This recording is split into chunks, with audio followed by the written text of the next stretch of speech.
Dans ce projet, nous voulons montrer les passes, les présents et les futurs de notre pays, du Mexique. Les villes ont changé avec le temps, les choses comme la structure de la société. Les perspectives sont différentes. La technologie dans les villes et l'attention qui se donne au réchauffement climatique sont des choses qui ont changé dans notre pays. Il y a beaucoup de changements dans la manière de voir le pays.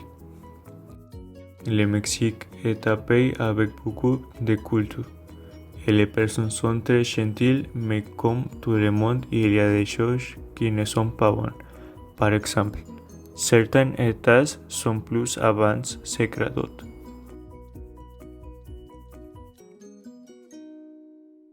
En 1950, à Mexico City, la population péniblement atteignait 3 millions d'habitants. Il y avait beaucoup de changements comme un changement dans la politique et des présidents ou des changements dans la mode sur les vêtements et la mode sur l'architecture. Dans ces années, le réseau de chemin de fer a été très important pour la ville et pour son économie, mais les travailleurs ont arrêté l'activité avec les grèves. Se sont inaugurés les premiers voyages pour le bus et dans Monterrey, il y avait plus de travailleurs parce que l'industrialisation a commencé.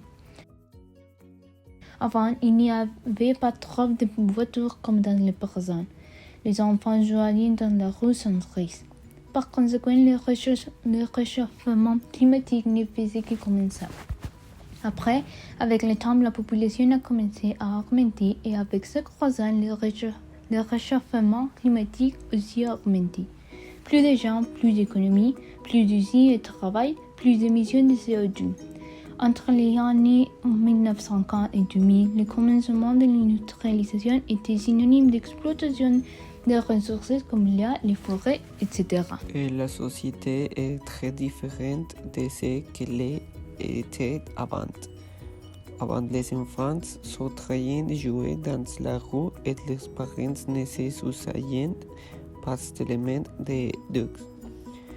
Aujourd'hui, les enfants restent dans la maison et beaucoup jouent à des jeux vidéo ou font d'autres types d'activités.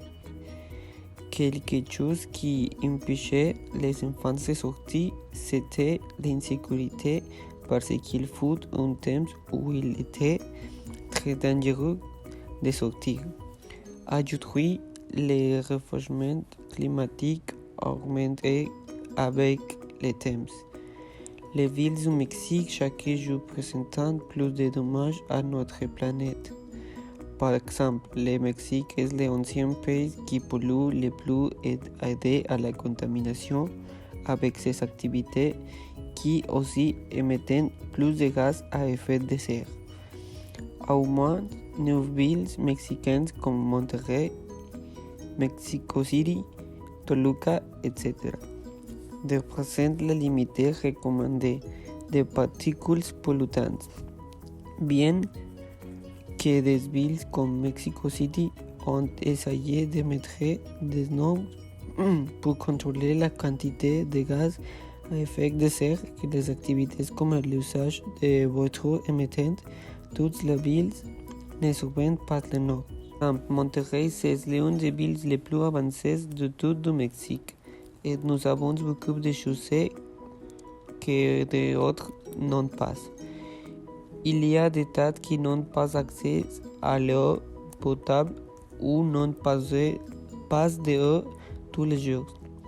Malheureusement, nous avons un gouvernement plus corrompu et aussi c'est un gouvernement qui ne soutient pas les bonnes causes.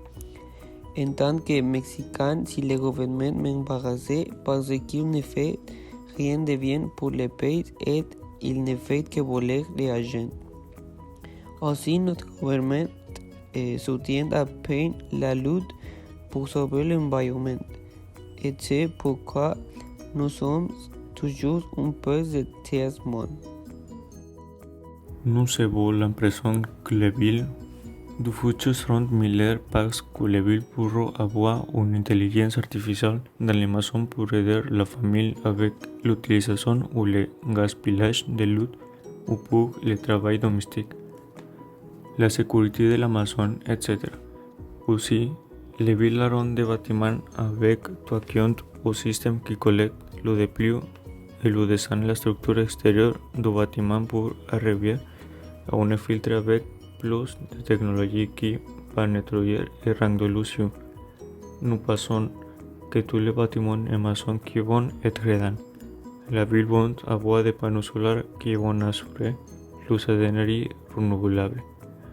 Aussi, la ville mettra à disposition d'autres transports comme le métro ou l'autobus, qui sont des transports qui utilisent des panneaux solaires comme essence. Nous croyons qu'avec la technologie des villes, le réchauffement climatique peut diminuer. Aussi, à notre avis, pour assurer un milieu futur à toutes les villes au Mexique, la coopération des divisions politiques des autorités de Mexico est essentielle. Parce que les problèmes ne peuvent être traités efficacement qu'avec la coopération et la participation des autorités et de la société organisée. En conclusion, pour nous, les meilleurs du Mexique et le futur. Parce qu'il y aura de nouvelles choses et tout sera plus technologique. Et il y aura plus de façons de prendre soin du pays et de l'environnement aussi. Nous croyons qu'avec les nouvelles technologies comme l'intelligence artificielle ou les transports avec de la nouvelle essence, les gens peuvent changer en ce qui concerne la vision des choses et faire un changement dans la société. Nous trouvons que le meilleur que les personnes peuvent faire pour leur ville ou leur pays est être unis et donner l'attention nécessaire aux problèmes qui affectent la société, comme le réchauffement climatique, l'éducation, l'égalité, la pauvreté et la famille. À notre avis, les villes du futur pourraient très bien résoudre ces problèmes avec les changements dans les personnes et les changements technologiques.